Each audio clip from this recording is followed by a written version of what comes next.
Last April 13th, the little resort and railroad town of Keddie in remote Plumas County, 36-year-old Glenna Sharp, her 16-year-old son John, his 17-year-old friend Dana Wingate.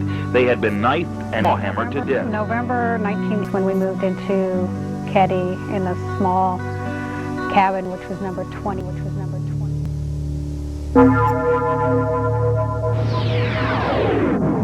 The scene was horrible beyond belief as Sheila Sharp looked through the window of her mother's house. All had been tortured and viciated. The bodies remained bound and gagged. Dead were 36-year-old Glenna Sharp, the mother of 5. Her son, 15-year-old John Sharp, a student at Quincy High School. His friend from school, 17-year-old Dana Wingate. It changed the face of Plumas County because nothing had ever happened. Going through the door, you could smell the blood. And as you looked around, there were pools of blood. There was the couch cushions were Another soaked. Northern California crime made headlines for years. In 1981, 4 Plumas County residents were murdered in this cabin were a young mother, Glenna Sue Sharp, her 15-year-old son John, and a neighbor, 17-year-old Dana Wingate. I reported then that the investigators were horrified by the carnage in the cabin.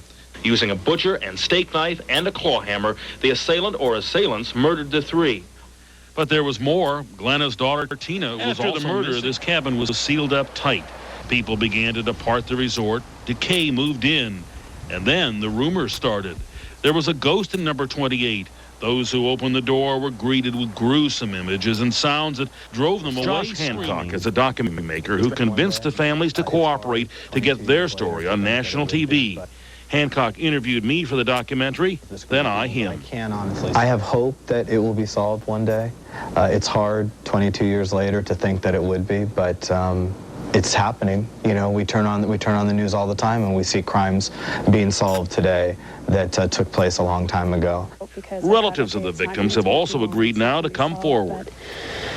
After seeing other things on the news, you know, after even older than this, they've been solved, so I know this one can be solved. And we just have to stick to it and have somebody, you know, on our side do it. 3 years after the bloodshed in this cabin, the body of kidnapped Tina Sharp was found near Oroville. From that evidence and what was collected in Keddie, investigators believe they can now make a DNA profile. Then perhaps they can match it with other criminals, solving this long-running mystery. That would put a lot of Plumas County residents at ease.